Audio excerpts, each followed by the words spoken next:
અબડાસા તાલુકાના નલિયામાં આવેલ મોડલ સ્કૂલમાં ધોરણ 10 બોર્ડની પરીક્ષા સવારના 2 યુનિટમાં લેવામાં આવનાર છે, જેના તમામ વિદ્યાર્થીઓ સરળતાથી કોઈપણ મૂંઝવણ વગર અને શાંતિથી પરીક્ષા આપી શકે તે માટેના વ્યવસ્થા ગોઠવવામાં આવી હતી, જેના માટે આખી પરીક્ષામાં 55 શિક્ષક, સ્ટાફ, પોલીસ, આરોગ્ય તેમજ વીજળી વિભાગના કર્મચારી હાજર રહ્યા હતા. તમામ સુવિધાઓ પૂરી પાડવામાં આવી. ટોટલ અંદાજિત 500 થી 600 વિદ્યાર્થી પરીક્ષા આપશે એવું શાળાના શિક્ષક અશોકભાઈ ગેલોતે જણાવ્યું હતું. Bureau report Rameshbhai Bhanushali, Naliya, Abdasa, Kutch.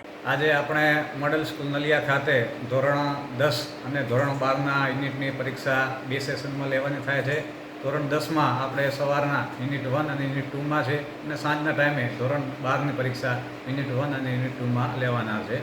જેમાં અબડાસા તાલુકાના આપણે આજુબાજુ હાઈસ્કૂલના તમામ વિદ્યાર્થીઓ અહીં આપણે પરીક્ષા આપવા માટે હાજર રહેવાના છે.